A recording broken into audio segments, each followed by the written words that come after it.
Welcome to TWitWoW, the best wrestling podcast made for wrestling fans, by wrestling fans, on the web today.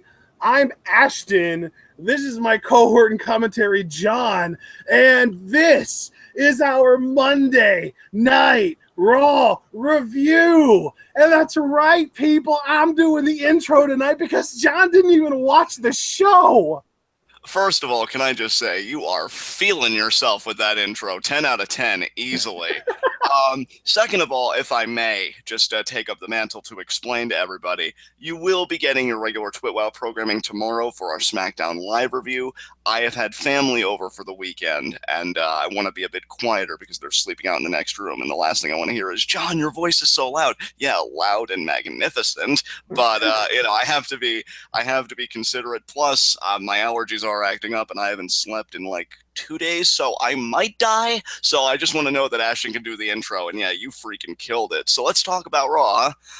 Yeah, you know what? I gotta say, part of how good that intro was a little bit of my enthusiasm for this episode of Raw leaking over, because this wasn't an awful episode by any means. I mean, to me, the first hour really dragged, but the second hour was enjoyable, and there was really only one segment in the third hour that I disliked, and it ended up leading into something that kind of made up for how bad it was, so I'm okay with it.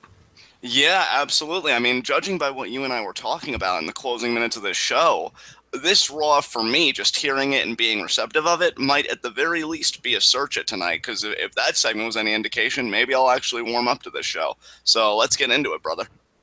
Absolutely. All right. Well, I mean, we always like to start out with heat of the night, and I thought for sure I would have at least one coming into this show, and you know what, now that I think about it, I do have one, but it's not what I thought it was going to be, because I thought my heat of the night tonight was going to be Stephanie McMahon basically burying both Bayley and Sasha Banks on the mic in one segment, but that whole segment got kind of made up for, and it was all, the segment itself until Sasha came out was kind of iffy. Sasha helped, and then Bayley kind of brought it home. But at the end of the day, my complaint is that the WWE continues to overprotect their top female heel in Charlotte. Now, to me, when I think, okay, we're going to have a match, we're going to have somebody come out, and there's going to be a fight on the outside of the ring, and then there's going to be a quick, someone's going to hit their finisher off of the distraction and win the match. Who do you think would win that match, John? The face or the heel?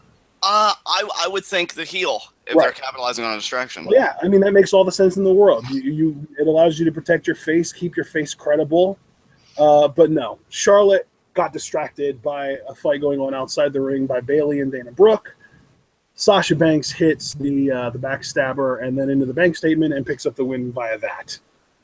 See, because, guys, it's going to be a very different TWO, again, because I'm kind of reacting to what Ashton's telling me. On the one hand, I feel a great sense of relief, right? That you say that Sasha helped the segment, and then Bayley kind of carried her weight, because, one, you and I have both kind of come to the consensus that Sasha isn't as good a babyface promo as she is a heel, so it was kind of relief to hear that she carried her weight. And Bayley, I've always thought Bayley could be even more special than she is already if she worked on her promo skills, because they're not bad, but if she could just sharpen them a bit more, I think she could be, dynamite, really. So that was a relief. But then you get to the booking, and see, this is why I got so hot last week.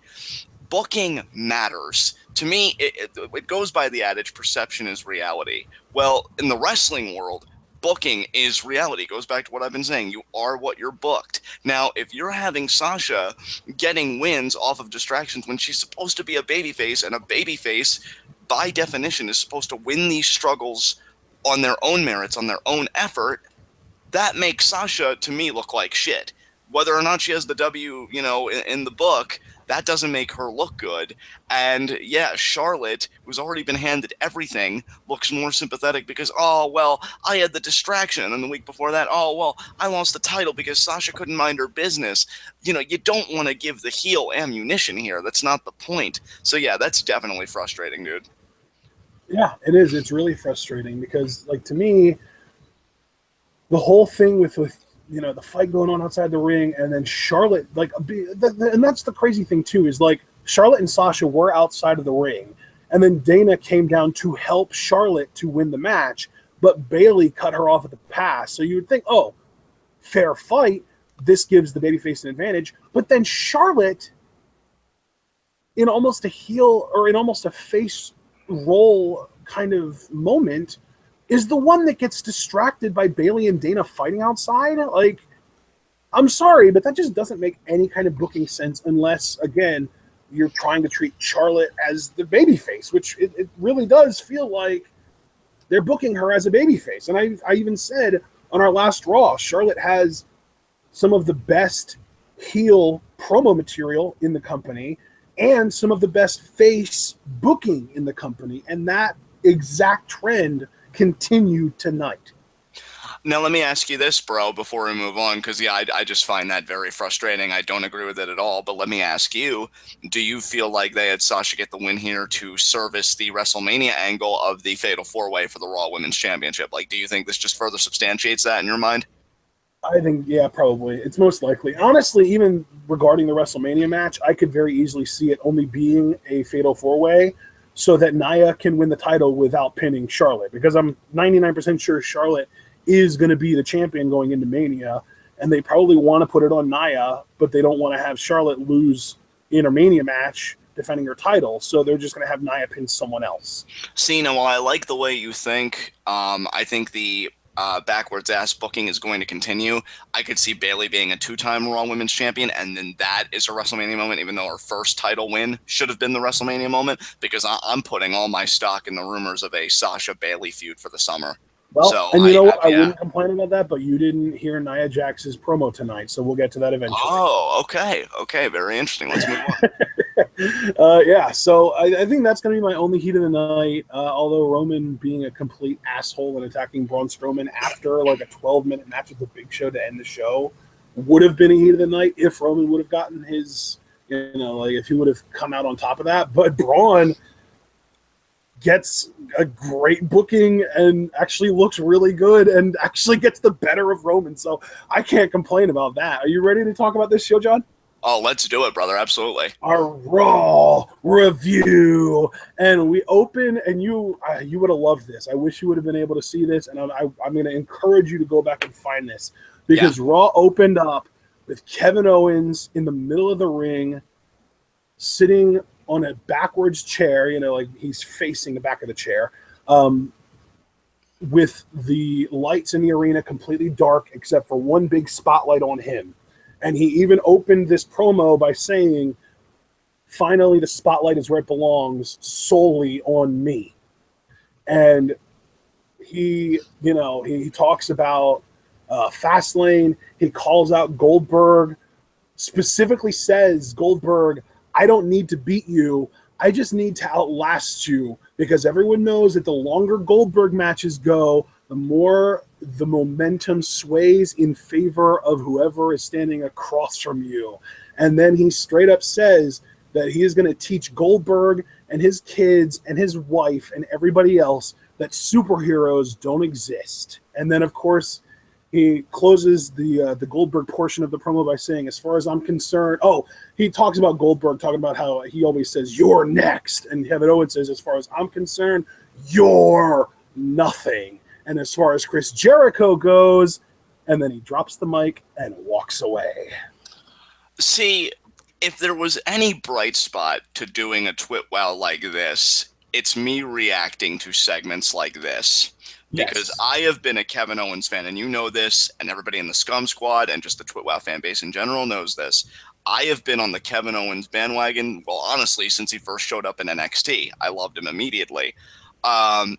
This, to me, the way you're retelling it to me, I have to go and search this out, because this almost sounds like the promo of Kevin Owens' main roster career. This sounds like amazing mic work. I looked at the clock when he finished, when he was walking out after dropping the mic. This was a 15-minute promo. Like, he actually got time. Well, and it wasn't a full 15-minute promo, because they did open the show with a recap package showing highlights from the Festival of Friendship and Owens turning on Jericho. So that probably took up like 2-3 minutes, but this was a minimum of 10 minutes, and Owens just commanded the spotlight the whole time. It was great. You know, bro, I love that. I love, and even if it is a little late to the party, as we talked about last week, just the idea that we're getting this Kevin Owens back. I hope he continues when he does the feud with Jericho for the U.S. Championship, because this is the Kevin Owens I want on my TV every week. The idea that, the spotlight could be on him and he could be wearing this suit and he could be just, talking all this stuff about Goldberg, which was needed, because here's the thing. WWE kind of put themselves in a corner because, as we've already established, you had Kevin Owens this whole time be a chicken shit champion. Yep. And Goldberg is, Goldberg. I mean, beat Lesnar in 90 seconds. So you take those two elements, and it is so lopsided. So how do you even the scales a little bit? You have Kevin Owens, first of all, destroy Chris Jericho, the guy that was, quote unquote, his best friend, which tells me, if I'm willing to do this to a guy that actually had my back, what am I willing to do to a guy looking to take my title? So it works on that front. And then you come out and you cut a promo like this with all the calm and confidence in the world. That to me is what Kevin Owens needed. Now, here's where it gets a bit interesting, because I knew we were going to be doing this. Obviously, you and I had hashed this out. So I did bring a few conversation pieces to the party. And there has been something I've been dying to ask you that I have been saving for this moment. Now, we know from last week's Raw, before the whole Festival of Friendship, there was a scene where Triple H was talking to Kevin Owens, and there are a lot of theories going on out there. So what I'm going to pose to you point blank, do you think Triple H and Kevin Owens came up with a plan together for Fastlane? Do you think Triple H is in some way going to try and help Kevin Owens? Or do you think he really believes that he can outlast Goldberg and they're just going to do it straight? Because, you know what, dude? Knowing Triple H and the way that the Authority has kind of been written over the course of the last 3 or 4 years, I don't think so. I think that Triple H's goal was for Kevin Owens to take the spotlight for himself, while secretly in the back of Triple H's mind thinking, I'm never going to find out how good Kevin Owens really is if he keeps on having Chris Jericho interfere in his matches to win them.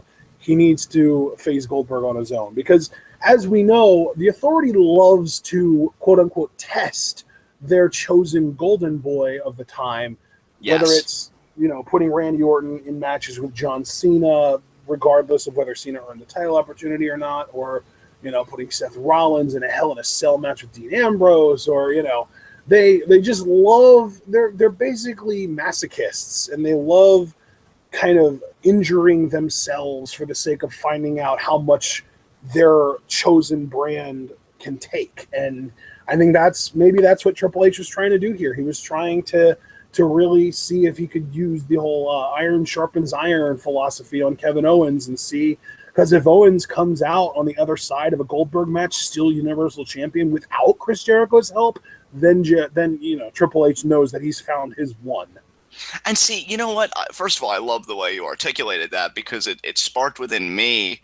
You could have had Kevin Owens, the way he was booked as Universal Champion, have interesting narrative potential to me if you portrayed it, if you presented it the way you just articulated it. Like maybe Triple H is kind of watching here and there. Of course, we know they couldn't do that because it was in the whole angle with Seth Rollins. But thinking to himself, I helped Kevin Owens win the title, and he's had help to keep it.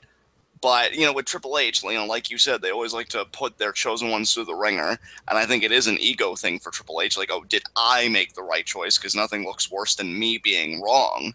So let me just put him up against this seemingly insurmountable odd. I feel like that could be a fascinating narrative, and I'm kind of disappointed they didn't go with that. But if we're looking at the last 2 weeks as kind of a rehabilitation of the image of Kevin Owens, oh, it's 100% that.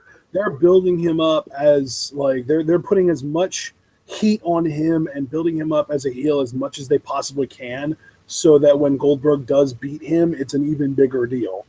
Right. And my only hope is, because see, here's the thing. I've come to terms with the fact that Goldberg's winning. Right, I'm just going to take my pill and swallow it. The Universal Championship match is going to be Goldberg-Lesnar. The best thing Fastlane could do to get me to mark the fuck out would be to have Owens retain, thus leaving the Universal Championship match wide open. But we know that's not happening, so I'm not even entertaining the delusion. But what I would ask for is that even with Kevin Owens taking the loss, that the next night on Raw, however they could, they try and maintain this Kevin Owens, because I don't want him to leave right after he does the job to Goldberg. This Right. Kevin Owens is sorely needed, not just in the feud with Jericho, but on Raw in general. This is the Kevin Owens I've been wanting. You know, I saw earlier in the chat, I believe it was Bullet Club versus The Shield, said NXT Kevin Owens is the best Kevin Owens. And I agree, you know, and that's the kind of Kevin Owens I wanted on Raw. And I feel like we got that a little bit to start. Actually, no, it was that young gaming god. By the way. Yeah.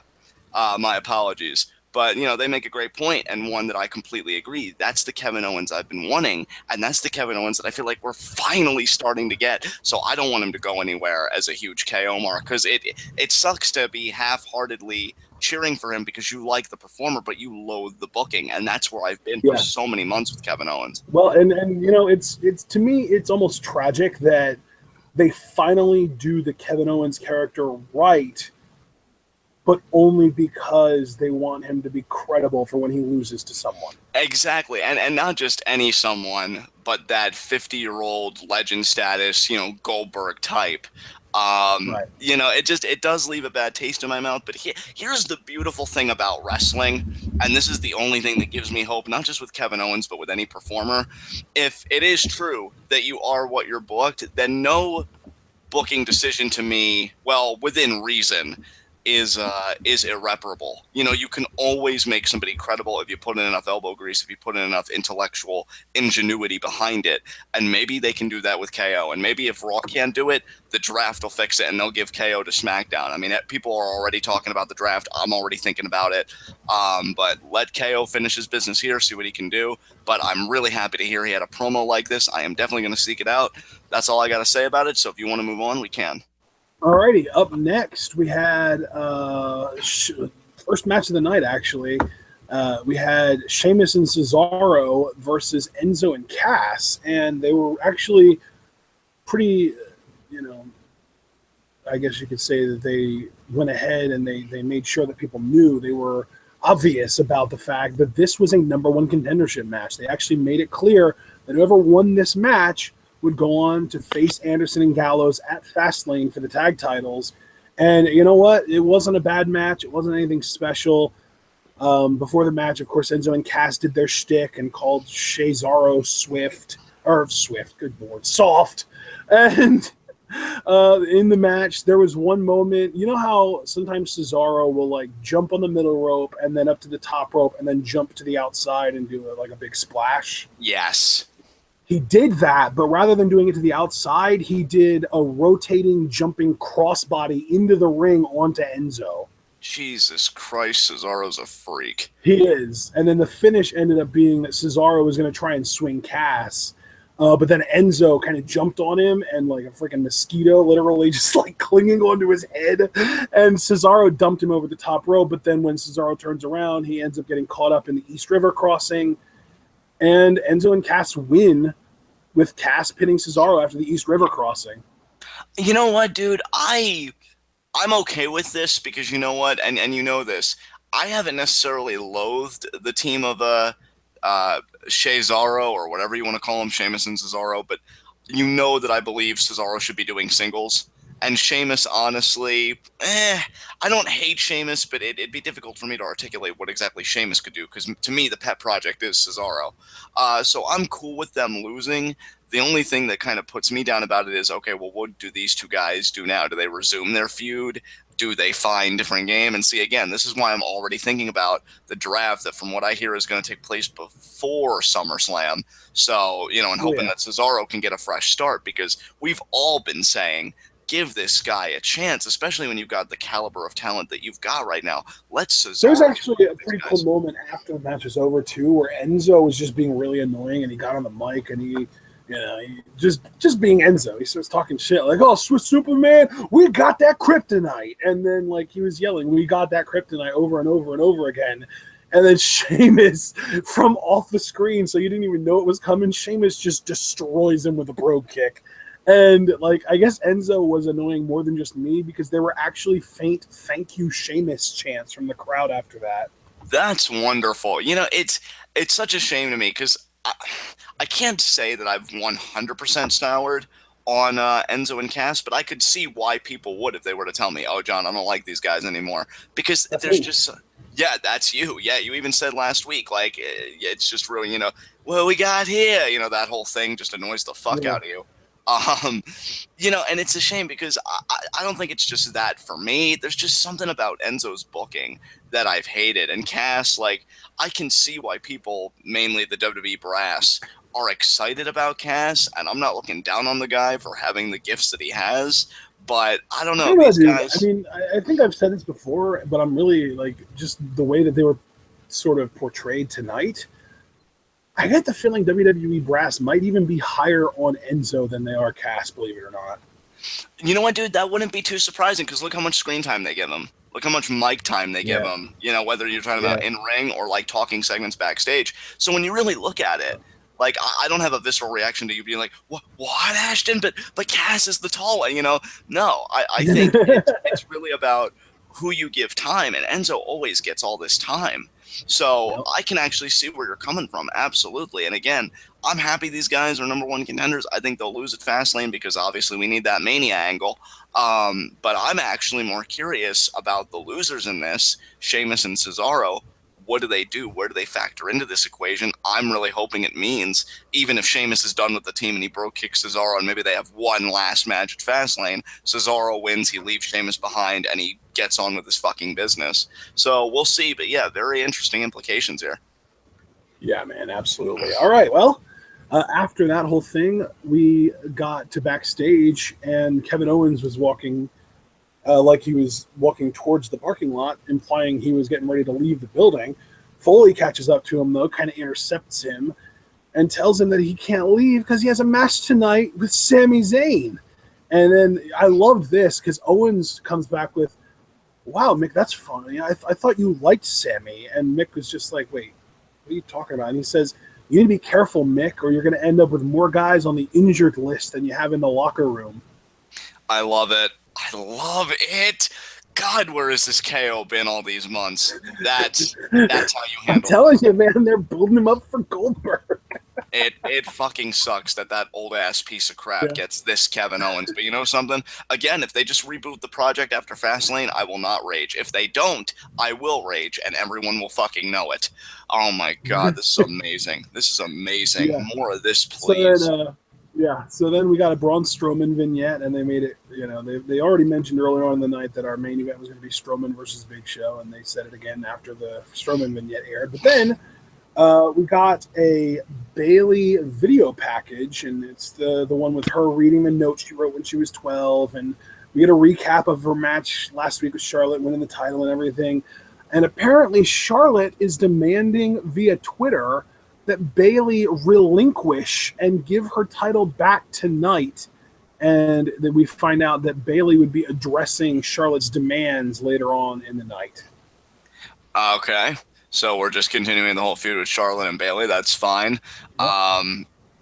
It's kind of sad that the heels call for the title to be relinquished, given the way she won. It actually does have some legitimacy to me, which again is what poor booking kind of does. It kind of confounds the whole dynamics of everything. But we'll see how this plays out, because I'm really curious what you said at the start of the show about Nia Jax's promo. So there are things going on in the women's division based on what you're telling me that do intrigue me. We'll just have to wait to get there. So for now, we can move on. So then we see Mick Foley backstage in, I'm guessing, the GM's office, and Roman Reigns shows up. And Foley tells him, Roman, Braun already has a match with the Big Show tonight, so you're going to have to wait until Fastlane. But then Anderson and Gallows show up. They want to finish their business from last week with Roman. And Foley says, "All right, Roman, well, you go find a partner and you get a match with these guys." Roman says, "No, Mick, I'll handle it on my own." And then, Foley says, "All right, well, that's going to be interesting tonight in Los Angeles, California." And he literally looks at his hand and shows his hand to Anderson and Gallows as if to say, "Hey, guys, I am senile." Man, I've said it a million times until I'm blue in the face. The booking of Roman Reigns and the writing of Roman Reigns makes me want to rip my hair out. And here's the thing, too. Again, I see a missed opportunity because I would love the idea of the club taking the fight to Roman Reigns if they got the upper hand in the handicap match last week. Because if they got the upper hand last week and they beat the shit out of Roman Reigns, I could see them coming into this segment, right? And being like, whoa, Mick, hold on.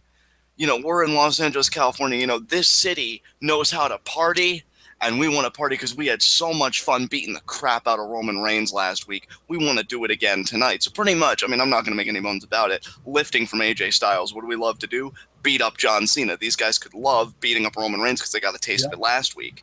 Because then I'd be like, oh, that's so cool that they're taking the fight to Roman, that they have the balls to go to a guy that's just written so dominantly. But Roman bitched him out last week. So to me, it's like, are you guys masochistic? Like, to me, it's not a good look. And again, it's almost babyface-esque because you come back for more from a guy that was clearly superior to you and imposing his will upon you. Oh my God, it's not that hard, but they consistently get it wrong. I've been sleep deprived for the past 48 hours, and I could still write a better product than these fucking idiots. Jesus Christ. All right, probably. But yeah, so then we get it. Actually, that's truly awful thing that happened for the entire night, I want to say, because up next we had our second match of the night, and it was the Brian Kendrick versus Akira Tozawa. And the way they set this up, they actually showed a recap of 205 Live from last week, where Kendrick was like literally just like telling Tozawa, yeah, I'll be your mentor. You can learn so much from me. All you got to do is do what I say and you'll be fine.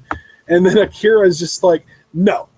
And Kendrick says, well, no, I understand there might be a little bit of a language barrier here. You probably don't even understand what no means. You don't understand what I'm saying to you. And then Tozawa goes, no, I understand, and I don't like you.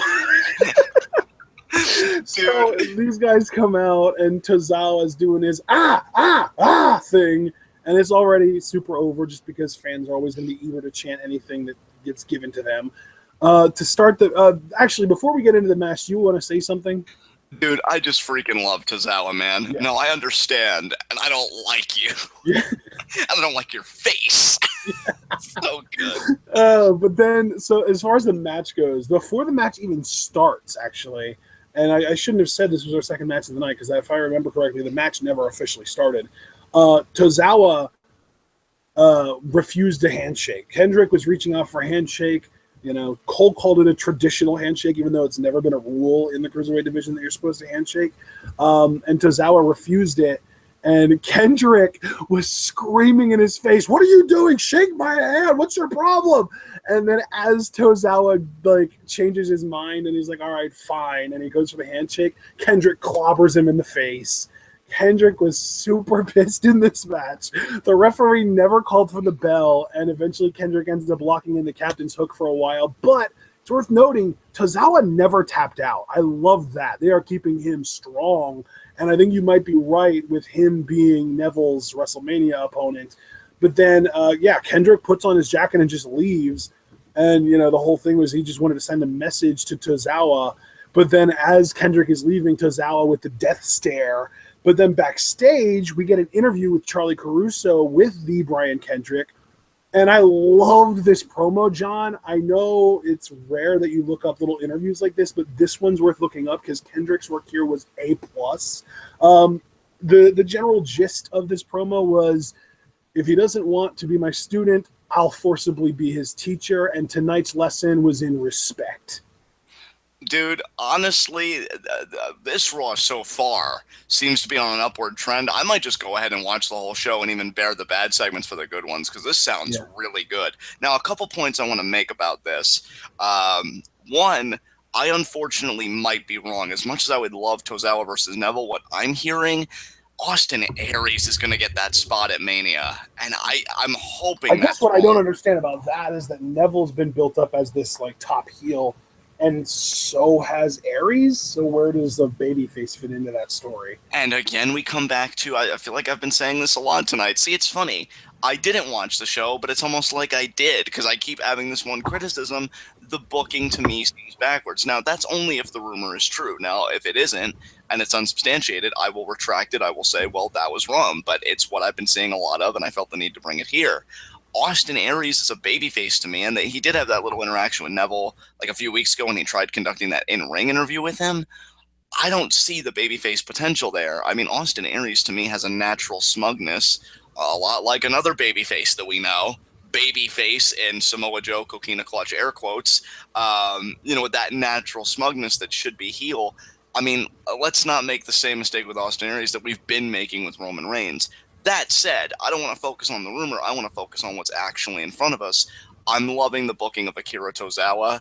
And everybody should know that I'm so high on this guy. I love what he brings. I love that he's already got like a battle cry over, because again, we do live in an age where the more succinct it is, the more of a pop it has, like the more attractive it is to crowds. And that's why I think Tozawa is really going to succeed, because it's just a simple sound, and yet it could be imitated by so many people. And Oh really yeah, catch like speaking of wildfire. Emma, she wasn't on the show either. Oh Jesus. Okay, I'm going to suppress my rage because I'm talking about something good in Tozawa. I'll cry later, though. But yeah, Tozawa, great packaging, great offense, and I love that he's got a thing because, again, it really is about the character work. It's about that connection with the audience, and he has that. But let's also talk about Kendrick, because while I didn't see his work tonight, it really doesn't surprise me. I love that Kendrick is Akira Tozawa's first kind of big program, because that tells me, one, they really see value in Kendrick as a heel to get Tozawa over, and two, they see value in Tozawa by having him work with a guy in the Cruiserweight division the quality of Kendrick. I'm glad to see Kendrick back in the fold like this, and he shows that he belongs in that spot by cutting promos like you were talking about. So I'm super stoked for both guys that they get to work with each other, because what a first big program if you're Tozawa, and if you're Kendrick, what another amazing opportunity to prove your worth in the Cruiserweight division. So excellent stuff all around. Yeah. I mean, Kendrick's mic work, he's probably like in the top 5 percentile or so of mic workers in WWE, because this promo was fire. The interview, or whatever you want to call it, with Charlie Caruso. But anyway, up next, we actually had our actual second match of the night, since Kendrick versus Tozawa never happened. And it was Roman Reigns versus Anderson and Gallows. This is the handicap match. As far as the match itself goes, it really didn't last long because Roman got himself disqualified again. Gallows actually fared pretty well against Roman when he was in there. I feel like Anderson kind of got dominated a little bit by Roman. Once he tagged Gallows in, Gallows did pretty well for himself. Right. But then, yeah, I mean, eventually Roman just grabs a chair. I think it was actually Anderson or Gallows who introduced the chair, but then Roman grabbed it, and we got like almost like the Cena Wyatt WrestleMania chair, like do I or don't I moment. And Roman used the chair. He just, straight to the gut of Gallows and then over the back of everybody. But then, after the match is already over, he puts the chair down and hits a Superman punch on Gallows, and then a freaking ridiculous spear on Anderson, who was coming off the top rope. And seriously, I know this is kind of a weird way of putting it, but it looked like Roman got DDT'd by Carl Anderson. That's how brutal this spear was. God damn. Dude, I gotta ask you, and I don't mean to jump the gun, so if you don't want to answer this right away, that's fine. We can wait for a more appropriate segment. I mean, do you think they're finally grooming Roman for that heel spot if he's really working with The Undertaker at Mania? Because the shit he's been doing lately, he's always been a dick, so it's not like it's anything new. But I mean, come on, man. They have to have at least a modicum of self-awareness, don't they? I'm almost asking that question in desperation more than sincerity. Don't they? I mean, what do you think? What do you mean? Well, I mean, if Roman is working with The Undertaker, I just look at booking like this, yeah, really all night tonight, other than the fact that, he was booked in a handicap match, he really did feel heelish. And I know it's obviously jumping the gun to say, oh, Roman's a heel or anything like that, so I'm not going to go there. But he just, I don't know if it's just because I have a natural dislike for him because of his sort of natural smugness, that he just kind of has that air about him, right, or if it's a real thing. I do feel like between him, using the chair, and that could have been interpreted as almost like a heel turn, in that if Cena would have used the chair in his match with Wyatt, that would have been interpreted as him abandoning his core values. Whereas with Roman, I don't really know if he has those core values, so I don't know really how to interpret his character. But in a roundabout way, you might have seen that as heelish. But then, like, the last segment of the night, that was a heel move. Like, we'll talk about that later, and I know you got to hear me live reacting to that because you were actually on when that happened, although you weren't watching it. Right. But, like, Roman coming out after Braun has, like, this long, like, 12-plus minute match with the freaking Big Show, has him lifted up over his shoulder and slams him down 2 different times. 3 different times if you don't count the slamming down part, because Big Show wriggled out of one of the slam attempts. But then, like, Roman comes out afterwards and tries to just pick the bones. Like, that is the definition of a heel move. So yeah, I think they're, at the very least, they're making him edgier for his match with the Undertaker, if not full blown heel, which I doubt. But a man can hope. See, and like I have to laugh at that because I know we're not at that segment, but again, I did hear you live react to it, and I've been kind of itching to talk about it. You know, I don't care if the whole idea is, oh well, Braun Strowman isn't just any athlete. You know what I mean? Like, he really is this monster. So, you know, it's not entirely unfair by Roman. Yes, it is. Like, to show my nerd side for a second, even Goku understood that, because one of the funniest moments of the Cell saga was when he says, you know, Cell, I give up, but Gohan, you're gonna fight. What? Yeah, you're gonna fight, and it's gonna be great. Oh, but before that though, hey Cell, catch, and he actually gives him a sensu bean. And then when everybody's like, what the fuck did you just do? You just damned the planet. He's like, oh guys, come on. Look, Cell's gotta be at his best, otherwise it wouldn't be fair. That man almost committed genocide on the planet, and yet he was still more of a babyface than Roman Reigns, because he's like, no, it has to be a fair fight. And Roman's just like, nah, man, I'm going to pick the bones. Fuck you, Roman Reigns. Way to be succinct there, John. It just amazes me that an anime... No, but like, my whole thing is, if this was literally anybody else on the Raw, SmackDown, or NXT roster, it being portrayed the exact way that Roman is being portrayed, and specifically in that final segment of the night, it's a heel. But it's Roman Reigns, so we can't trust ourselves to believe that it's a heel. I just have to laugh that, like, an anime in a fictional world with fictional stakes. In his entire 15-year run at the top, was there ever, or I shouldn't say 15, because he wasn't like the Marine hustle, loyalty, respect babyface until like 04, 05. So in his entire decade plus run at the top as the guy, did John Cena ever at any point come down to the ring after a main event match was over to pick the bones and attack the winner of said match? You know, dude, I honestly can't swiftly say no to that question, because I don't know, because I'm almost more tempted to say yes, honestly, because I could swear, like, with a feud as personal as, like, Edge got at times, or Randy Orton, or JBL, like, he must have done that at least once. So I'm not gonna really come down one way or the other, because I honestly don't know. But it doesn't change the fact that even if Cena did do it, it doesn't make it right. Whether or not you have a precedent. That's true. I was trying to use Cena as like a good example, but it wouldn't surprise me if he was also potentially able to be used as a bad example. Right, exactly. Like, if it's no, then obviously it does make Roman, you know, look worse. But even if it is yes, that just shows again, know what the fuck your alignment is and abide by it. Raw, you know, and it's funny because I always say you get kind of a fresh perspective when you're on the outside looking in, and that's kind of where I am with this Raw tonight, because I didn't watch it. But, like, I've always intuitively known, like, yeah, it's kind of bizarro world with Raw, because heels act like faces, and faces act like heels. But, man, does it really come into sharp focus when you're telling me the shit that happened, and I'm receiving it that way. I'm like, what? It just really hits the ear wrong, because I don't have the visuals to go with it, which probably would make it even worse. And, yeah, I don't know what they're doing with Roman, trying to pick the bones on Braun Strowman, but I love that for the third straight week, he got the upper hand. That's amazing to me.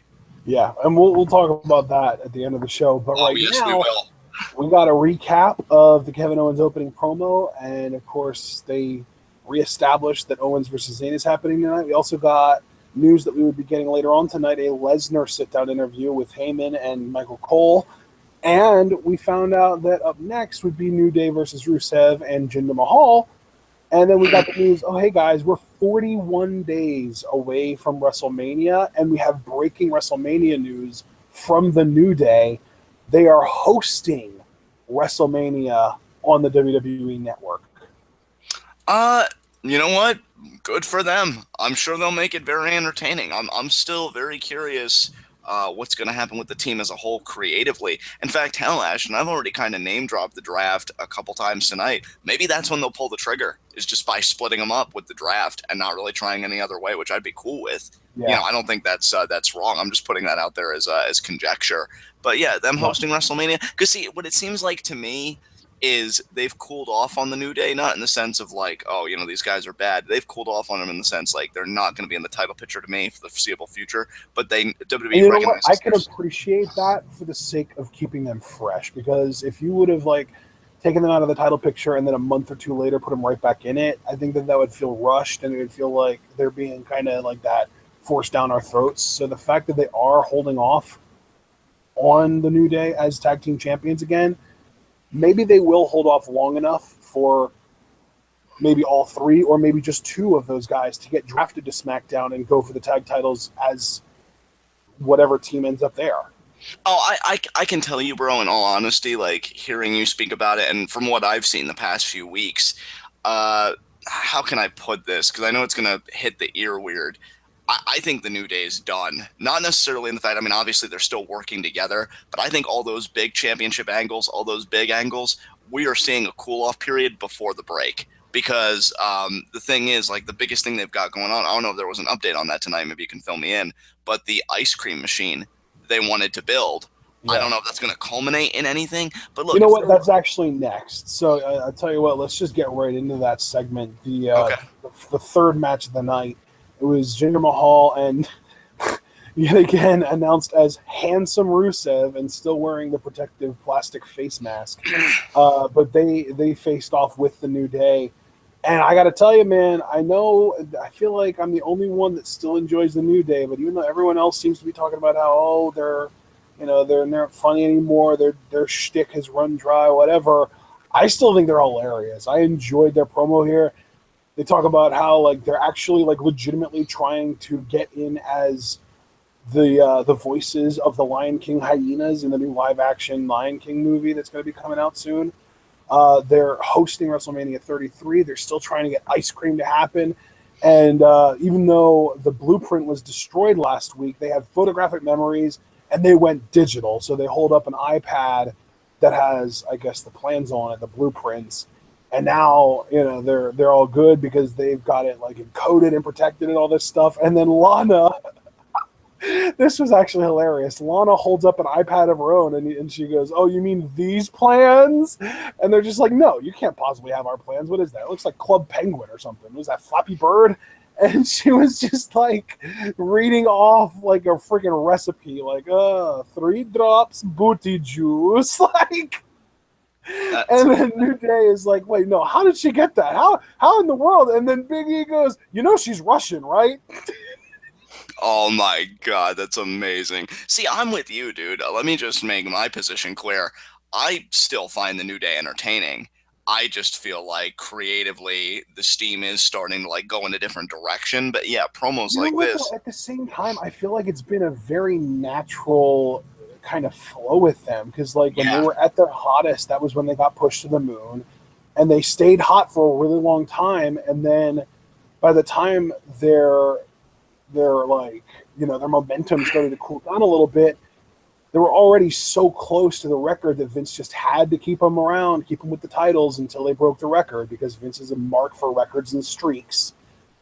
And then by the time they dropped the titles, they had cooled off. But now I don't really feel like they're being pushed above their overness. I feel like they're being pushed really like not much at all. They're getting wins, but it's not like they're beating super credible tag teams, and they're being kept on TV just enough that it keeps them fresh in my mind. I really enjoy. I got to give them the WWE credit for the fact that they have this commodity that is a freaking merch machine to the point that they literally created a new type of merch never seen before in WWE for the sake of selling for these guys, and they're still not over pushing them post title run. Yeah, bro, I gotta tell you, man, I look at the New Day as a whole, and they should be a template for those rare moments when the ebbs and flow of booking, particularly on Raw, really is superb, because I agree with everything you just said, and I think that's what makes them just so wonderful as a unit. And you're talking about guys, and see, the really beautiful thing about this, and this is why I say New Day should be a template, because the booking was phenomenal. And look at who the booking was for. One guy in Xavier Woods, when he first came in, he was teaming up with R-Truth, and he seemed like utterly directionless. Kofi, who just seemed to be stuck in mid-card hell. I mean, what was consistent for sure, but really wasn't given a chance to really sink his 5 years, really. Exactly. Was never really given a chance to sink his teeth into anything post Orton feud because, stupid in that whole controversy. And Big E, who, had a great run on NXT. We always talk about how amazing the 5 gimmick was. Came on Raw, was Dolph's heavy for a little bit, then won the Intercontinental title. But to me, that reign was, forgettable. And then he seemed to kind of drift off. So you're talking about 3 guys who, in their own way, really needed this. And I think it's one of those really rare moments in wrestling, which is why it's so beautiful when the booking does justice to all 3 of them. Because that's another thing, too. I feel like if this was the booking of, say, like, even the Shield, I'd say, because they were really starting to push Roman towards the end. You got to make Roman look really strong. I never really saw one really dominant component in the New Day. Like, even Xavier, towards the latter half of the run, has gotten more chance to shine and really catch up with Big E and Kofi. And it just feels like a really egalitarian group, which I find incredibly attractive. I'm not saying that should be the norm. Especially, too, because of the size disparity. Like, when there are 3 guys who are such obviously different sizes as you have with this group, normally you would expect their power levels to kind of coincide with that. Like, Big E is the strongest, then Kofi and Xavier is kind of a joke. But, like you said, I mean, Kofi always holds his own. He was one of the 2 guys with Big E that was the primary defenders of the tag titles for the longest time. And over the last 2 or 3 months, Xavier has really been holding his own as well. So you can't really say that there's a true weak link among these 3 guys. And that's great because, again, you have one big guy, a medium guy, and a smaller guy in Xavier. Oh, dude, as far as Xavier Woods goes, just to further prove my point that it's an egalitarian group in terms of booking, you're talking about on the night that they were going to break Demolition's record, after the first title defense and then the mishap with Stephanie getting Champagne all over, and then it's the triple threat tag match, Jericho and Owens and Seth and Roman. Xavier gets the winning pin for his team by pinning Chris Jericho in the main event. That was huge for him. And see, that's why, to bring it full circle, yes, this is a comedy angle. I don't know what the payoff's going to be with this ice cream machine, if they're going to have something to unveil for us while they're hosting WrestleMania. But, I smile. I have a sense of dread. I'd be lying if I said I didn't, because you're always afraid to see guys that have been doing something so well kind of venture off, because it's like, oh, what if they face plant? But this group has been so good for all 3 of them, which is so rare.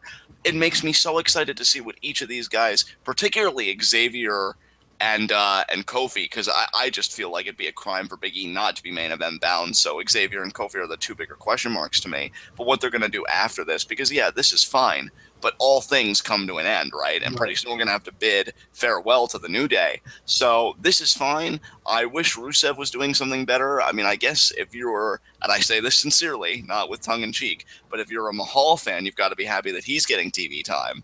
But a Rusev fan like myself, he's kind of like Cesaro 2.0 and an unnecessary tag team working with unnecessary people. Not necessarily the New Day, but Enzo and Cass prior to that. So, yeah, a good stuff for the New Day. Really wish Rusev would be doing something else, though. Yeah. Well, dude, and the great thing, too, was this match, obviously the pre-match promo was comedic and entertaining and great. The match itself was entertaining as well, because the whole thing, we had the Big E running splash spot, which is always great.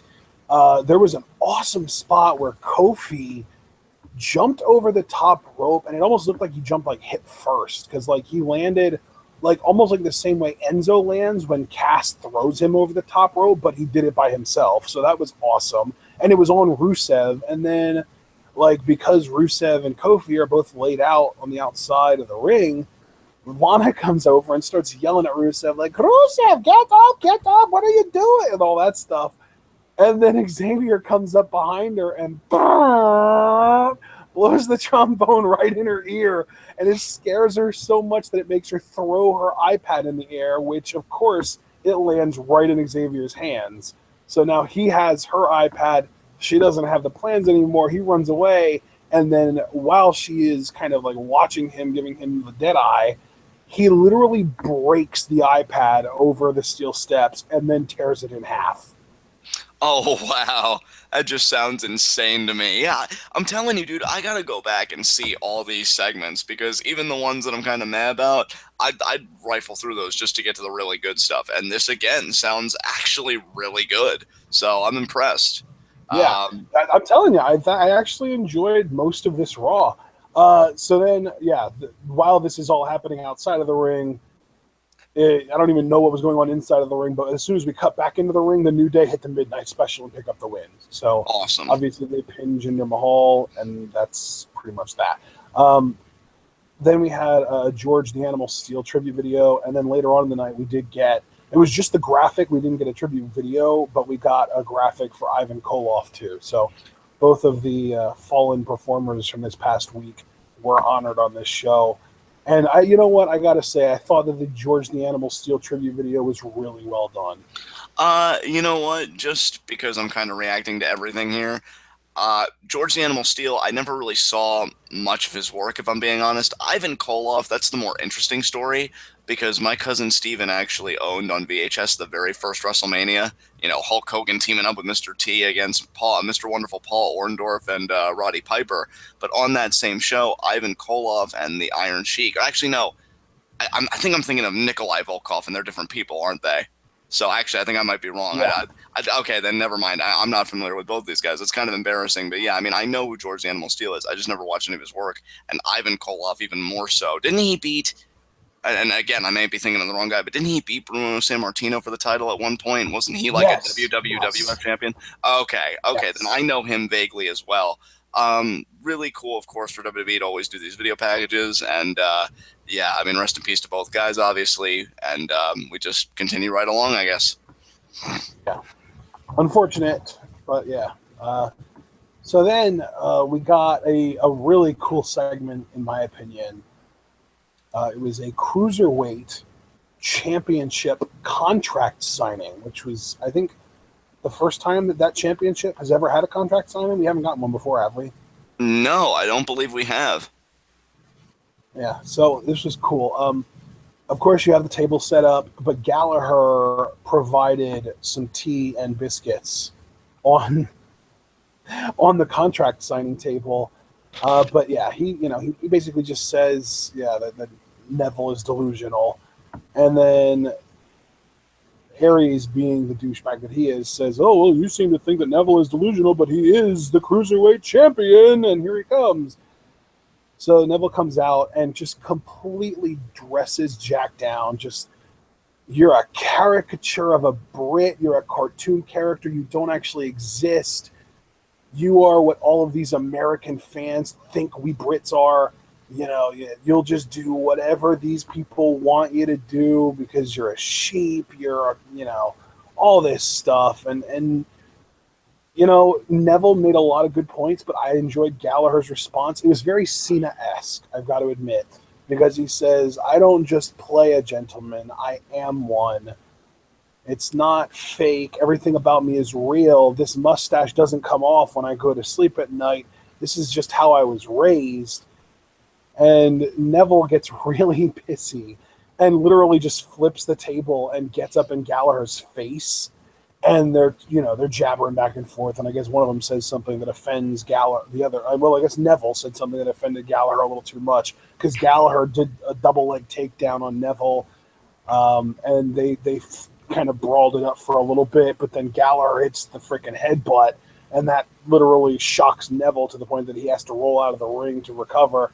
But then when Neville tries to get back in the ring, Gallagher does like the Sting bat to the throat thing, except with his umbrella. So it's pretty great. Yeah, that sounds like a great segment. I will say, though, and I will go back and I will watch it as well. Again, I'm probably just going to watch the whole episode.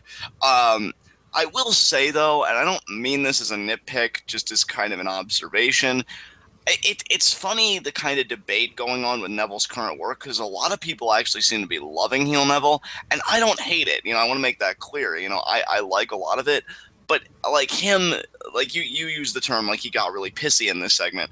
It reminds me of a segment that The Rock and Triple H had backstage because it was after Triple H's return as a babyface, winning the Royal Rumble and all that stuff. And he's like, "What are you so angry for? You're going to WrestleMania. Go make yourself a ham and cheese sandwich. Just don't be angry." And I kind of feel like saying the same thing to Neville, like, you're the Cruiserweight champion. You really carry the embodiment of being the king of the Cruiserweights, as you call yourself. What are you so angry for? There was actually another point in this segment that I forgot to even write down where Neville talked about how, like, Jack Gallagher was like I already mentioned how he said, like, Jack Gallagher was everything that these people imagined. And then he talked about how, but that's not what Britain really is. The real Britain, and rough around the edges. And of course, like, he was referring to himself because he's been, people have said his entire career, including us, that he's a goofy looking guy. And he didn't literally call himself ugly, but he basically said that, like, version of Britain is ugly, and that it's kind of a projection there, and I can appreciate that. Yeah, definitely. It's just funny because we do, and we have talked about Neville's heel work on NXT when he was getting ready to drop the title to Zayn, and that's the kind of Neville that I hope we do get in the future. I mean, this one is beyond fine. I am enjoying his work. It's just I thought, like, after winning the Cruiserweight Championship, maybe we'd see that shift where he just kind of has that smugness about him because he has the belt now and he's gotten that validation. But no, if he wants to keep running with that piss and vinegar, far be it for me to tell him that he can't. So that sounds like a great contract signing, and I look forward to watching it because, yeah, great moment for Gallagher, building up as a babyface, and Neville's heel reign continues apparently to have teeth, which is a huge relief, and very happy for him because let's remember, it wasn't too long ago that Neville was doing jack squat. So let's just appreciate that he's getting all this, and I certainly am. So we can move on. So then we got our fourth match of the night, which was just Nia Jax versus a local talent. I didn't catch the female's name that Nia went against, but it was a 30-second match anyway. Nia wins with the Samoan drop. So the only note that I have about this is that it's really weird to me that Nia, being not only the heaviest female on the roster, but being the heaviest female on the roster by a lot, is also the only female on the entire roster whose weight is actually announced before matches. Like, you don't hear, JoJo saying, from the Queen City and weighing in at 145 pounds or whatever. Charlotte, no, it's just from the Queen City, Charlotte. But with Nia Jax, it's weighing in at 272 pounds, Nia Jax. And, like, I don't know if I should feel offended or if I'm just annoyed that they go out of their way to be like, hey, guys, she's fat. Now, oh, God, I don't know if this is just me being, again, like, not really getting much sleep or what have you, but has that been going on? Because I honestly don't ever remember them, like, announcing her weight before, so this was actually coming as a revelation to me, hearing you say that. I don't know how long it's going on for, but it definitely happened tonight. Yeah. So I'm just going to go with that because that feels like a first to me because in all the years of the women's division, both when it was bare bones and then when it underwent this revolution, weight has never been a factor in introductions. So I don't know if that's a way to just, Nia Jax, she's this behemoth or whatever, which you don't even need to announce the weight. I mean, look at her and then look at her performance in the ring. So yeah, that is weird. And I'm with you. I don't really know how to feel about that. I feel like it's again though, and see, no, I do know how to feel about that. I don't like it, and it's not even for reasons solely of, well, it's just weird and seems out of place when you've never done it before, and why don't we just do that across the board? It goes back to the idea. I think it's a lot cheaper than that. Show not tell. I think they're trying to tell us like, oh yeah, she's this monster.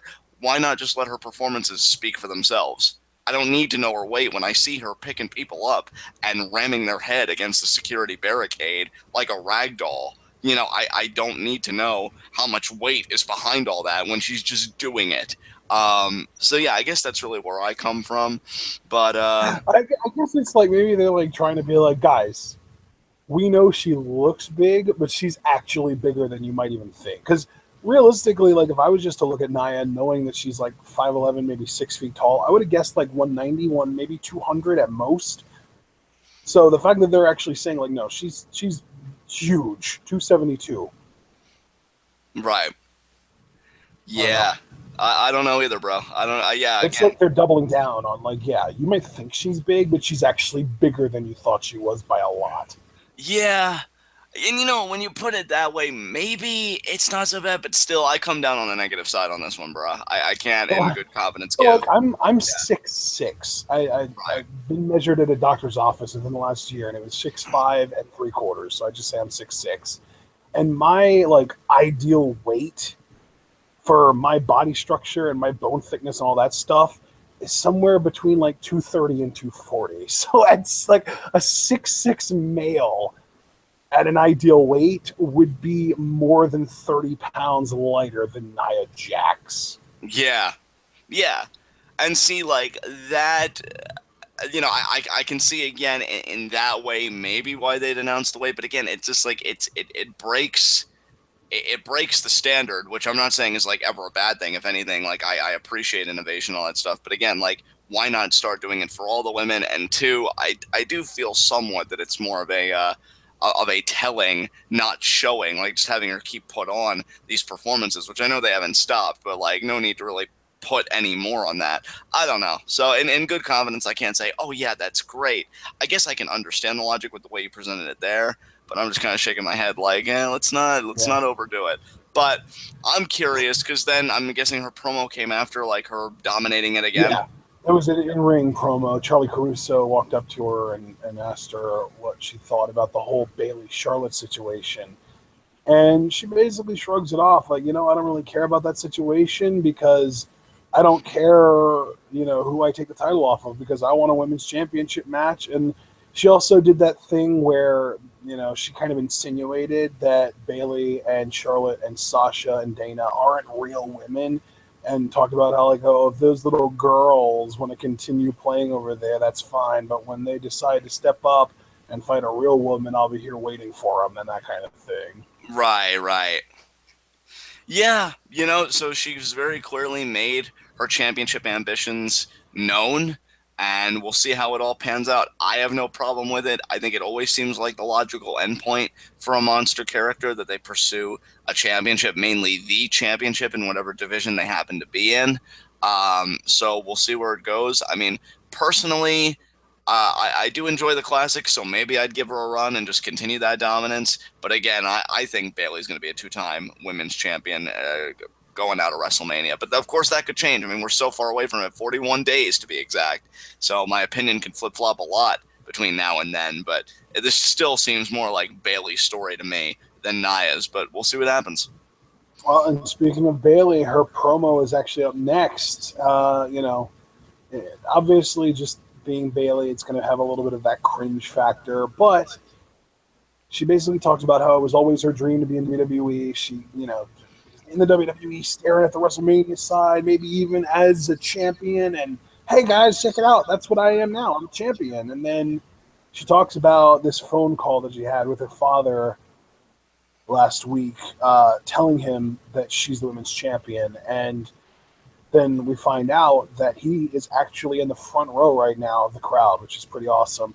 And obviously, like, she was fighting back tears during this, but she controlled her emotions as a baby face who it would have been perfectly excusable if she would have cried and broken down in front of this crowd better than Charlotte ever has as a heel in a ring segment with her father. Well, that's awesome. I'm happy, that Bailey was able to demonstrate that kind of control, because that is one thing that I have been critical of Charlotte of, and I'd be critical of anybody. I don't care where you come from, more nepotism or not. The idea that Charlotte has permitted on numerous occasions the crowd to break her concentration, Yeah. I mean, to me, that's promo 101. You control the crowd. The crowd should never control you. You can draw inspiration from the crowd, and you can improv every now and again, as we've seen people do. I'm okay with that, even if the results Bailey tried are to mixed. improv in this. Like, there was a kind of a weird, like, little bit of a chant starting up, but it wasn't like, they really didn't have that much momentum behind it. And Bailey, like, stopped her promo and held the mic out towards the direction of the crowd that was starting the chant. And then I guess they just, like, got mic shy or something, like, and they just stopped chanting. So it was like this awkward, like, oh, hey guys, you want to chant that thing that you're about to chant? And they're just like, yeah, I think we're going to pass. And then she's like, oh, okay, well, I guess I'll resume my promo now. Like, Yeah, wait a. it's If I'm just one of Bailey, those things, man, where like, it just seems like everything Bailey does just gets made more awkward by the fact that it's being done by Bailey. God, if I'm Bailey, I'm just thinking internally, you let me down, LA. I gave you this one Yeah. chance, and you let me down. Yeah. Especially But because yeah, she's from San Jose. Like, that's, I mean, it's not like a walk away from LA, but it's not that far, and it's in the same state. yeah, that makes it even worse. Thank you for bringing that up to further prove my point. Like, God damn, LA. Like, I know you're not next door neighbors or anything, but I mean, same state. I mean, Jesus, Oh, have they're my back a Lucha little. Underground fans. They don't give a shit about this cutesy Bailey shit. Yeah, you're so right. God, May 31st. Save the day, people. Save the I fucking know. day. I know. Uh, Just over 3 months, guys. Just over 3 months. We're basically like 14 weeks away, I think. 14 weeks and 2 days, maybe. that's the real WrestleMania right there. The return of Lucha Yeah, Underground. that's right. Oh my God. But Okay. then, yeah. But then, so Bailey, she's talking about how her dad's in the front row. And then, of course, who do you think, of all the people in the freaking world, Bailey is happy about her father being in the front row? Whose music hits, John? Dana Brooke. I almost wish. No, it was Stephanie freaking McMahon. Oh God, because yeah, then I wouldn't have gotten that right. Period. Because then I would have said Charlotte. Like I almost said Dana Brooke as a joke, but I'm like, well, she did come back recently. Maybe she'd want to speak for Charlotte at first. But Stephanie, ew. I'm just reading my notes, and this got me so angry. I like you can even check on my Twitter. I was so pissed that Stephanie was going to be in this segment because she inevitably shits on everyone that she's in a segment with. Oh my And God. this is a direct quote from my notes, and I'm going to replace the actual F word with me just saying the letter F. Cue Stephanie effing McMahon. God effing damn it. This is effing awful. Why the F would you effing do this, you effing retarded ass mother effers? Wow. All of your hate, apparently. Dude, I was so angry because, like, do you want to know how to ruin a decent segment that is actually kind of holding up on its own with a female character who's super duper over? Is to insert Stephanie McMahon into it, because that's exactly what they did. And let me guess though, right? Because again, hearing it, I don't have the audio visuals to go with it. I'm gonna go back and watch the show, so maybe I'll change my mind.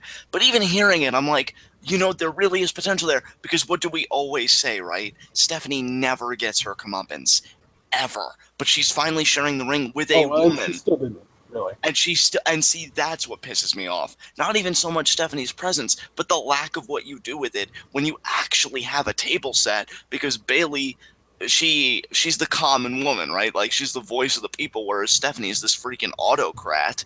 So if you had Yeah. Bailey do like a Bailey to belly to Stephanie, I guarantee you that would have popped the crowd because nobody can stand that bitch. But no, I'm again, telling you, though, I was just thankful that Stephanie didn't pull her like over the top.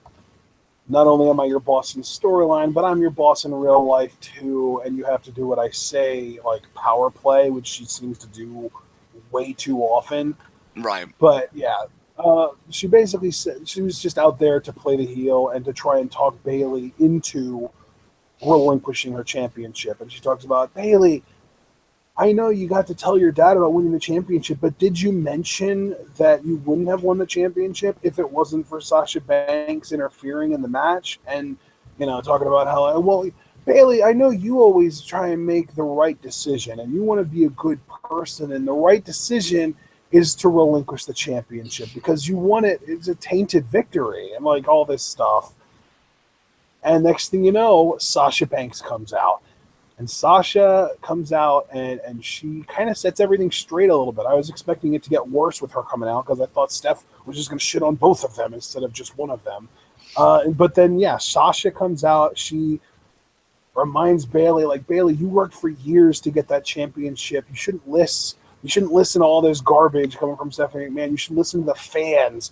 And then she asks the crowd, like, should she give up the title? And it's no, no, no, no. And they're really into it. Bailey kind of has this like expression on her face, like, oh, I don't know. Stephanie makes some good points, but Sasha, you're right. I worked so hard for this.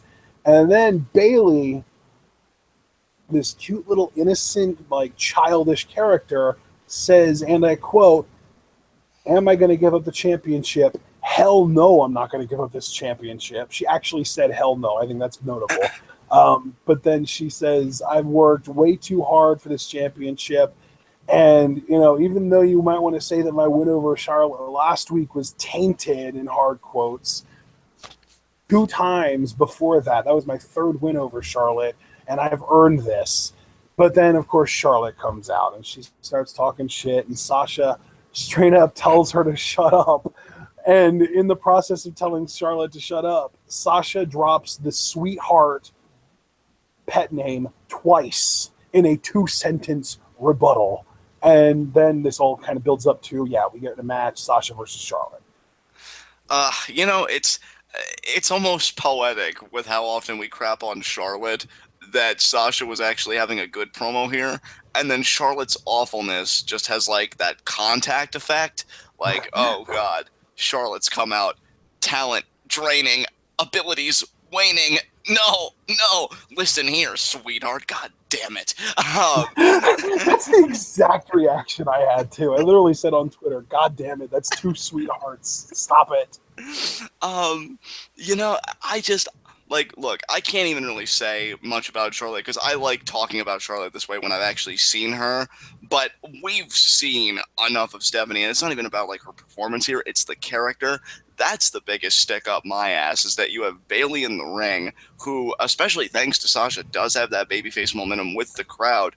Why not give him a moment of Stephanie with this smugness and do a Bayley to belly? And more importantly, you know, and this is another problem with Stephanie, and again, a problem I've been harping on a lot. I didn't think I'd have this much to say not seeing the show, but can we fucking commit, please? Can we get something clearly defined? Because it wasn't that long ago that Stephanie was chewing out Charlotte after Charlotte, you know, publicly humiliated her father. Now, I'm sure the reasoning there would be, oh, well, you know, her husband's Triple H, and everybody knows how close Triple H and Ric Flair are. Well, no, why not turn that into something interesting and shit on Ric Flair and be like, you know what, Charlotte, as the daughter of a very powerful man myself, I know what it means to have to be cutthroat to get what you want, because there were times Stephanie was a real piece of shit to Vince. Granted, I think all of it was justified, but that's beside the point.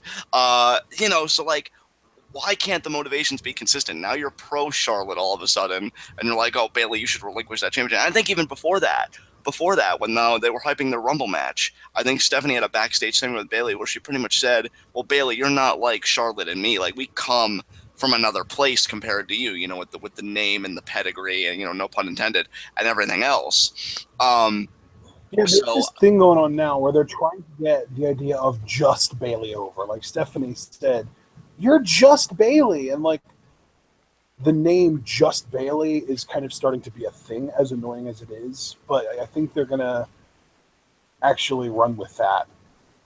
Yeah, and again, it's like, why are you trying to shoehorn things that just work so naturally? And again, like, I look at the title win the week prior, and I look at something like that tonight, and you could just see the manipulation clear as day, right? You could just see the people pushing the buttons and working the gears and levers behind the curtain to make the show operate, because the Bayley we know and love would have never won a championship that way, and you don't even need to do just Bayley. She really is just Bayley in her actions. Again, show, not tell. You don't have to explicitly say, oh, you're just Bayley. The way Bayley carries herself in this day and age shows that, yeah, I am the girl next door, but I've got a fighting spirit for days. Why can't we let that speak for itself? I'm telling you, man, this is what frustrates me about the Raw product, because you have talents that I really want to sink my teeth into and I really want to support. But my God, do you fucking whiff consistently? That's why I'm so happy with Kevin Owens. I'm like a starving rat with Kevin Owens, like taking that crumb in the corner, you know, just really eating it and sustaining myself for the next 6,000 years, because God knows that'll probably go poof after Fastlane. It's garbage, dude. It gets me so angry. But what came after this? Yeah, so we had Sasha Banks versus Charlotte happen. Solid match as usual. And like I said, Dana Brooke shows up during the match. Bayley cuts her off with the pass, but it, of course, doesn't distract Sasha. Sasha just kind of continues about her business, throws Charlotte back in the ring and heads to the top rope. It distracts Charlotte. and that allows Sasha to get the lung blower and then lock in the bank statement for the win. Charlotte taps out, Sasha wins, but of course it's a tainted victory because Charlotte is the only person who is worth protecting, apparently. Of course. I said enough about this earlier with the backwards booking, so I think we can move on, actually. Yeah.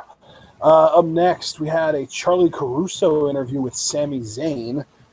We know Sami is going to be facing Kevin Owens, and it turned out that that was up next. But this is actually a really good interview / promo from Sami because he actually brings up his appearance on the highlight reel a couple months ago where he told Jericho straight up, Kevin Owens is going to turn on you, dude. And it brings him, he actually said, it brings me no joy to be right about this because that's just how people like Kevin Owens and Samoa Joe are. And that's kind of how he kind of transitions into, bringing Samoa Joe into the conversation. He says, like, Samoa Joe and Kevin Owens are both incredibly selfish people who only care about themselves. And eventually, time is going to catch up with people like that. And he also says that now Owens, with nobody to hide behind, has to face Goldberg at Fastlane, but more importantly, himself tonight. Yeah, and see, this is where I'll always give Sami Zayn credit. The guy has always been a solid to exceptional promo. Solid when he's just speaking from the heart, Sami Zayn, and I think he cuts excellent freaking promos when he's like fiery, angry Sami Zayn with a point to prove. So yeah, no surprise that he delivers the goods here. And yeah, you can never go wrong with a Kevin Owens Sami Zayn match, even if I do kind of chuckle a little bit because they made it seem like that Battleground match was going to be the last encounter for a good bit. I don't even think that lasted like a full quarter of the year. Like they very quickly got back in the ring again. But yeah, I mean, you can never go wrong with it. Great work from Sami, it sounds like, and I'm really looking forward to him and Joe working together at Fastlane. Absolutely. So then we get or what was supposed to be Kevin Owens versus Sami Zayn match. But Samoa Joe actually attacks Sami on the way to the ring, beats the hell out of him, and then as he's beating him down in the ring, because he actually gets him in the ring, like he beats him throughout like the outside of the ring and then gets him in the ring, and then as he's laying in the licks in the ring, he's literally just yelling at him, "This is your world now!"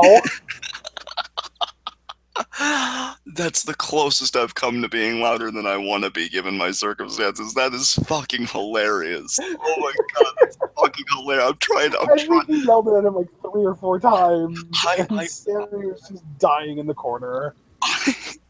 See, now your delivery doesn't help because I am trying, in the words of Stone Cold, I am trying really hard to keep my composure because I just want to fucking corpse and die. That sounds fucking hilarious. Oh my god. I have to watch Raw for that alone. And please guys understand, this is not me being anti-Sami Zayn, this is me being pro-Samoa Joe. Like, I love that he does this shit. To keep it saying, you're being pro-Joe. Exactly. Like, he debuts attacking Seth Rollins, tells him, "You belong to me now." And then he attacks Zayn the first time. "When you say my name, you put some respect on it." And now this time, "This is your world." He's the new Mark Henry, dude. He's the new Mark Henry. Oh, yes. God, I wish I could let out one of my guttural laughs right now, but honestly, between waking up my family and how horrible I'm feeling, I think I might die, but it would be so worth it. That sounds fucking amazing. Oh my god. Let me try. The EMTs, of course, come out for Sami. And they're checking on him, and they're telling him, like, you don't have to have this match. You're probably not good to go. And he's just like, no, I'm gonna do it. We're gonna do this. Let's do this. And the bell rings, and of course Kevin Owens goes into full-blown attack mode, destroys Sami with a few clotheslines, nails a cannonball, pop-up powerbomb, 3 count, basically a squash match. Now let me ask you something, Ashton, because I have regained my composure. And while I love everything about this, I've got to be fair to everything. If I feel like there's a potential problem, even if it's with people that I love or love to see get beat up, in the case of Zayn. Do you think this was the right kind of sequence? Like what I mean by that, this is, given that we're trying to get a new Kevin Owens to feed to Goldberg, don't you think it would have been better if they had a straight up match where Kevin Owens is like really aggressive and really brutal, and then maybe Joe picks the bones and tells him this is your world now, rather than Joe doing the beatdown prior? Or do you feel like I'm looking too much into it and that this wasn't a problem? Yeah, I think you might be looking a little bit too into that because really, I mean, you want to protect Sammy at least a little bit. That is true. That is true. I mean, yeah. And again, And, that wasn't in the process too, it allowed them to progress the Sammy versus Joe storyline, which is more prominent right now than Sammy versus Owens. Yeah, yeah. I think you're right about that. I would concede that ground to you. It's just, yeah, I was thinking about it. I guess it's harmless. Besides, this wasn't even. I think I'd be more of a stickler about it if it was the go home show. But I think we still have like a week left. So yeah, Yeah, I mean, next week is the balance show. yeah. So it's fine. It's fine. You and I really hope with that week they do a lot for Kevin Owens, especially because I'll be watching it and you guys will get all that TWitWoW goodness, with me more actively participating. But yeah, for now, this was fine. Honestly, I can't even be in a bad mood or begrudge it in any way when you've just got Joe fucking killing it right now. Oh my God. This is your world. So good. All right, let's move on. All right. So after the whole, basically squash match with Owens pinning Zayn, we got a backstage segment with Stephanie McMahon and Mick Foley that was, kind of typical Steph, but I think Foley got enough in that I can call it reasonable. She apparently wanted him out there to, I guess, defend her during the women's championship segment with Bayley and Charlotte and stuff. But Foley says, yeah, I was thinking about going out there. And she was like, oh, you were? Well, why didn't you? And Foley just goes, I was thinking about going out there to show my support for Bayley. And So he says, Steph, I got to be completely honest with you. All hands on the table. I actually really enjoyed every minute of you being embarrassed out there. God damn it, And then this is the second time. Stephanie basically says, Mick, you need to watch what you say around me because you're getting really close to just straight up insubordination. And, she threatens his job, but then she says something to the effect of, watch out for that cord on the floor there, Mick. It'd be a shame if you tripped and fell. Wow. So almost like in a roundabout way, also, threatening his life a little bit. Wow. Okay, so this went from hilarious to awkward in no time flat. I gotta say, I think part of what makes me laugh so hard is your delivery, because I think you and I with our voices, we're so good at adding that little bit of extra douche on it when we want to. So it's like, of course, Steph, let me be honest. I really enjoyed you getting embarrassed out there. It's just I hear your voice saying it, and you just said it, and then I hear myself saying it, and it's just so delicious in all 32 flavors. So yeah, I'll have to go and watch that too. But yeah, you're just gonna end up watching the whole show. I really am. I really am, because yeah, this sounded like a great show. And I can't believe it. You watch when I come back and it's the go home show. It's gonna be utter shit, and then I'm gonna be God, sure. I use up my vacation days for this. But no. In all seriousness, this really is just to further the split. Mick being able to go off TV, get his hip surgery, which I do wish him well with that. I'm honestly amazed though that Mick even still has a job, because remember we were saying, or at least I know I was really dominantly saying, oh, he's not even going to last a full month in this position. He's just kind of the smokescreen before it's oh, see, Triple H really did come back, but that never happened. And even then, I can't really say to their credit, because I haven't really liked Mick in this role. But we'll see what they do in the meantime with Mick out when he gets his surgery, if he'll even come back, if that'll become a storyline in itself. So we got to be careful with these two, because this could be one storyline that's like a Hydra. You cut the head off and two more sprout in its place, and this could just become a whole new vicious cycle. We'll see. But yeah, that's really all I have to say about this segment for the time being. Yeah. All right.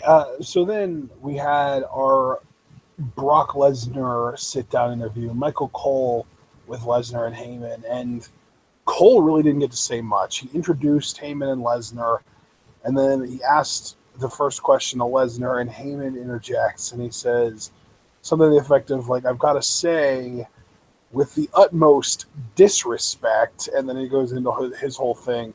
Brock gets up and he walks over and he sits down in front of the camera, facing the camera. So it's like you've got Brock Lesnar staring into your soul if you're watching this on television, while Paul Heyman is soliloquying in the background. Just freaking one-man show, Paul Heyman monologuing, talking about how, Goldberg this and Kevin Owens that. And he mentioned that Brock doesn't think Owens can beat Goldberg, but Heyman thinks that Owens is in his stride and that he might have a shot. But if Goldberg gets a spear and a jackhammer, he is going to WrestleMania as the Universal Champion. And that's pretty much the gist of this whole thing. Can I just say, though, thank you, Paul Heyman, because, like, I can appreciate somebody giving the edge to Goldberg. I don't like, though, that it comes at a consequence of bitching out Owens. So at least Paul Heyman had the courtesy of saying, let's not overlook KO. He's really in a stride right now, while also not denigrating in the least the awesomeness in the sense of, like, the power, the intimidation, everything of Goldberg, especially that spear jackhammer combo. See, this is why Heyman is king to me, because because he's capable of juggling multiple points and not taking anything away from any of them. Exactly, and look, I quote, and I know Mark Schoeneman has pointed this out. That's how you know you got your really avid listeners. But I've quoted oftentimes Chris Jericho's first book, and when he was first learning how to cut heel promos. And I wish I could remember who talked some sense into him. But he said, look, if you're treating your other guy like he's trash and you get the win, well, what did you do? Because you beat trash. And that's why, like, I know Goldberg has never been Shakespearean on the mic by any means.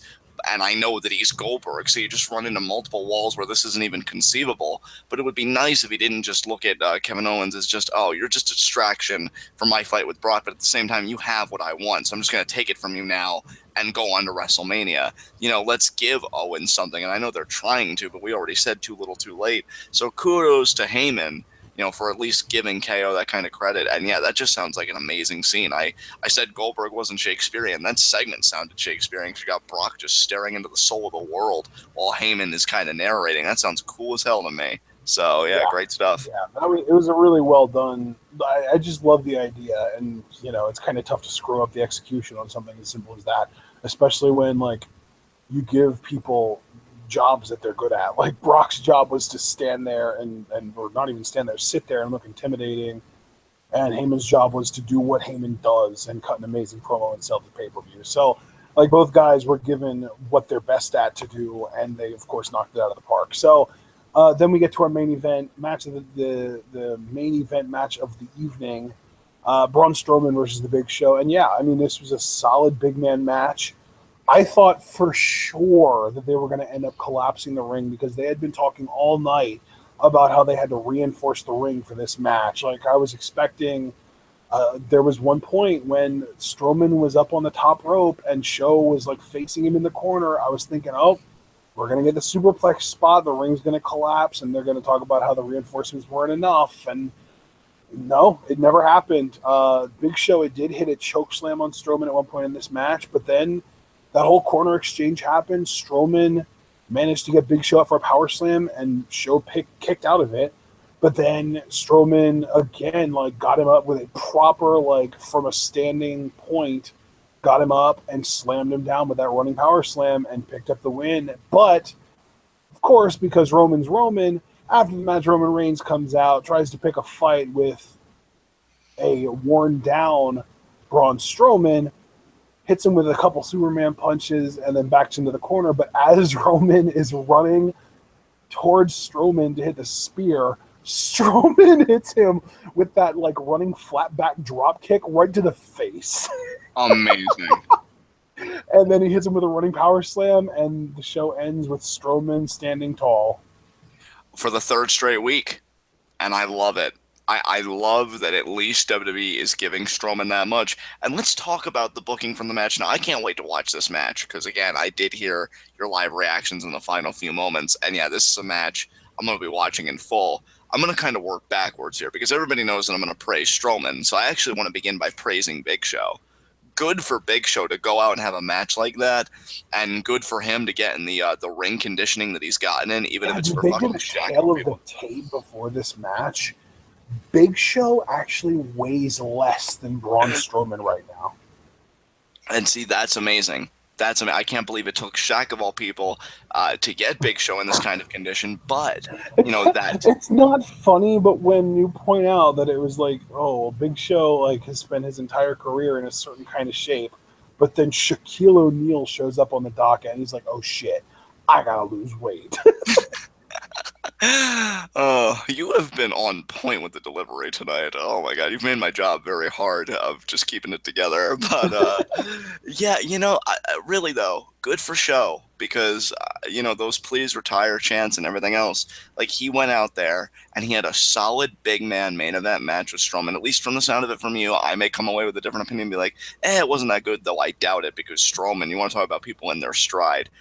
Again, I just think Strowman is consistently one of the best parts of Raw each week, and it sounds like he was again, because what I love about the booking of this, I love that because Big Show's of a certain status, it's like, okay, you can kick out of the running power slam, but they don't conflate kicking out of the running power slam with completely bitching out Braun Strowman, because Braun recovers from that. He wasn't like John Cena when AJ kicked out of the Super AA for the first time and just kind of staring for 5 minutes. He seemed to quickly gather himself, hit it again, and get the win. That, to me, if anything, it makes Braun look even tougher because it shows, okay, I don't just have to rely on this one shot. I have more in me to give if necessary, and to me, that makes him all the more terrifying. I will say, too, I did see a GIF, like an isolated GIF of like a spot in this main event where Braun does a kip up when Big Show has him in a wrist lock. Yep. And again, it's those visuals that make Braun fucking money. And I'm going to say this right now because I said it to you in conversation and I wanted to bring it to our chat because, again, I've mentioned the draft throughout the night. Braun Strowman is one of those guys where regardless of where he goes, I think he's going to achieve the same result. I don't care if it's Raw or if it's SmackDown. That man will be holding that brand's world title in due time. And I think that's a huge deal because, we go down a lot of talents and we say, oh, yeah, definitely WWE champion, but not so much Universal champion.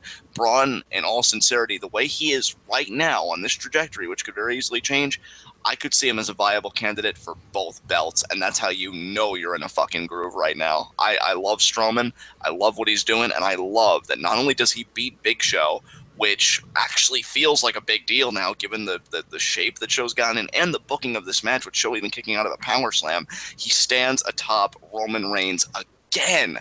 He really feels like a monster with booking like this, and I want this to continue. So on that note, because I know I've been hammering them with their poor booking all night, but on that note, good for you, Raw, for knowing what you have and putting your foot on the fucking gas, because that's what needs to be done. Definitely. And yeah, I mean, you say for now, but that was actually the end of the show. That's the last segment we got on Raw. Like I said, we closed out on Strowman standing tall. Beautiful. That's how it fucking should be. That's amazing. Up next, we've got high spots and low shots. And because you normally go first, when you're the sort of host, I think I'm going to go first this week. My low shot is going to be, I feel like I need like a freaking drum roll or something, but whatever. Sami Zayn. It's pretty easy. He got destroyed. Samoa Joe made this his world, and I just hope we see him next week because we might not, because he might be in a hospital. There's something so gratifying about hearing the words part from your lips, Sami Zayn is my low shot. I might actually be in Nirvana right now, and that's a strange cocktail with everything else I've got going on. But yeah, I mean, on paper, I didn't see it, but from what you told me, I agree. He got obliterated tonight. But again, that's where he's at his best as a babyface. The scrapper, what he calls himself, the underdog from the underground, and I think they're going to have an amazing match at Fastlane, so I'm sure Sammy will rebound. That said, just because I'm in a mood to dig my heels into somebody, my low shot's going to be Roman Reigns, because you act like That's big fair. man on You know, you act like big man on campus, whipping your dick out and pissing all over the club, like, oh, look at me use the steel chair. Look at me spear you, Anderson, in midair, and just dominating and leaving everything in my wake. But then, like a beta bitch, you're going to try and go and interrupt Braun's main event celebration after he beat a freaking in-shape Big Show who kicked out of a running power slam, and it took 2 to beat him. You know, and try and pick the bones. And you got bitched out again with a fucking drop kick from that mammoth of a man to the face. And then you got the running power slam, which I'm curious if they'll ever give a name to that, but whether they do or don't, I mean, Braun, just the imagery of it to me sells it alone, so I don't care if they do. But lays out Roman with it for the 3rd straight week. And you know what? Yeah, this is the cherry on top of the sundae, because I am reveling that Roman Reigns is someone's bitch for once and not the other way around. Fuck you, Roman. So there you go. Yeah. I mean, it's apropos, because not only did he lose the only match he was in tonight, which, granted, the odds were already stacked against him, but he's so used to overcoming odds, he still had to be devastated by the fact that he lost. But he also, like you said, tried to pick a fight with a weakened man and still lost. So that's pretty huge. Absolutely. Yeah, absolutely. I'm curious, though, who your high spot is. Well, I mean, it's really tempting to just take Braun, but I feel like that's like the perfect high spot for you. Right. So I'm gonna go a little bit more left of center, and I'm gonna actually say that my high spot is gonna be Brian Kendrick, because he cut a great promo tonight, and he got to kind of shine as far as a fighter because he beat down Tozawa and he looked dominant against Tozawa. He outsmarted Tozawa, all of the above. I think Kendrick just had a great night tonight. You know what? I would completely agree with you based on what you told me, and I must say, you are so wonderful for giving me so much when I feel like I've done so little tonight, seeing as how I didn't even watch the show. Because I will take you up on that and make Braun my high spot, but I also do want to take a second and say that my honorary high spot is Samoa Joe. Because my God, I love that we have a new Mark Henry, and it's fucking Samoa Joe of all people. This is your world now. Just utter ecstasy. That was the sound of me being fully chubbed, people. That was fucking great. So Joe, honorary high spot, but definitely Strowman high spot, because, you know, it's funny, and you've heard me say this, and our fan base has heard me say this, that to me, Strowman is consistently one of the best parts of Raw, week in and week out. And I think this was his first big singles main event. And I actually have to give Raw credit that this was the main event, because, you know, they saw it more as an attraction. Look at these two mammoths, and you used the perfect terminology when we were talking about it. This is a hoss fight to close the show. That's something I'd expect from SmackDown Live, you know, giving us a unique main event like that just because, you know, it's these two people, you know, let's have them slug it out. So I'll give Raw credit for that as well, and I think it means even more that Strowman got the win because he is the new guard. Great night for the abominable Strowman, and I just hope he gets that main event title run, you know, sometime soon. Absolutely. And you know what? I think we're going to skip our Raw request segment this week just because we're kind of not really in the best of spots as far as continuity goes. We'll resume Raw requests next week, and you're going to still get your 30-second hot seat tomorrow night, people. Absolutely. So, brother, you've done an amazing job already. You just got one job left to do. That's the outro, my man. So I'm going to leave that all to you. Absolutely. I'm not gonna steal your outro though. I'm gonna just do it the way I normally do it. Ladies and gentlemen, we hope you enjoyed this episode of Raw or TWitWoW, and we hope that you'll check out all of our links in the description. If you want to follow us on Twitter, you can like our Facebook page, you can check out our subreddit, or if you would like to support us, you can. You can buy a t-shirt if you want something physical in return for your support. You can get a t-shirt, or if you're not into the t-shirt thing, but you do feel like you want to be a card-carrying member of the Scum Squad, you can buy a mug, and that's like $15, or you can buy a sticker, and that's like $6. All of it is going to help us out. You're going to be contributing to the channel. You're going to be supporting us. And if you are interested in a sort of a perk, the ability to control the channel for one video, the ability to tell us what to do, the ability to tell us what content to create, you have that ability if you want. You can donate to our Patreon, And if you donate a certain amount, the pricing details are in the Patreon's description. But if you donate a certain amount, you can get us to review or live react and review to a wrestling show of your choosing. Alternatively, if you just want to donate, if we reach $80 in a single month, we will be live reacting to every episode of SmackDown Live the following month. So that's just a few things to keep in mind. We do have a Q&A coming up this Friday. Not a lot of questions. I know it's kind of feel like you guys have just kind of not been interested in Q&A since we lowered the cap for whatever reason. You can still ask up to 3 questions. And if we get below, I want to say like 40 questions on this next one, we might have to raise the cap to 4, and maybe that'll be the happy medium that gets the right amount of questions in for the whole thing. And that'll be, I think that's the last thing I'm trying to plug. So we will see you guys tomorrow night for our SmackDown Live review. The A show, as we so lovingly call it, and what is honestly the truth. And yeah, hopefully you guys enjoyed this one, and we will see you all tomorrow night. Stay tuned.